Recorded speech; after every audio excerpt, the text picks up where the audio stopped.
ဆန်းပါဝင်အမျိုးပေါင်း16မျိုးကျော်တဲ့ breakfast buffet ကိုမှမြန်မာငွေ1000နဲ့ဆိုရင်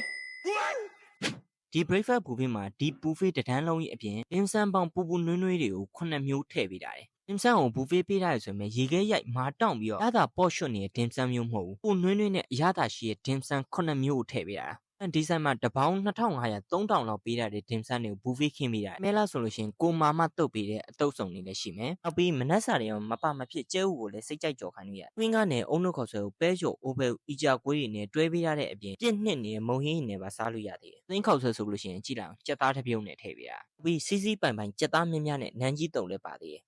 ပြင်မှာဈေးကြီးပေးပြီးဝယ်စားရတဲ့ကြက်သားပလာတာကိုပါဘူဖေးထဲမှာထည့်ပေးရတယ်။တခြားကြံတဲ့ဘူဖေး item တွေအသာထောင်ဒီမှာကြက်သားပလာတာတစ်ပွဲနဲ့ dim sum 4ပေါက်လောက်စားရင်တော့မှပဲဒီဘူဖေးကြီးကလွတ်တန်နေပြီ။မီနူးလေးရဆိုလို့ရှိရင်ခောက်ဆွဲကြော်ကြာစံကြော်ပဲပြုတ်ထမင်းစီစံထမင်းကြော်ကြီးလည်းပါသေးတယ်။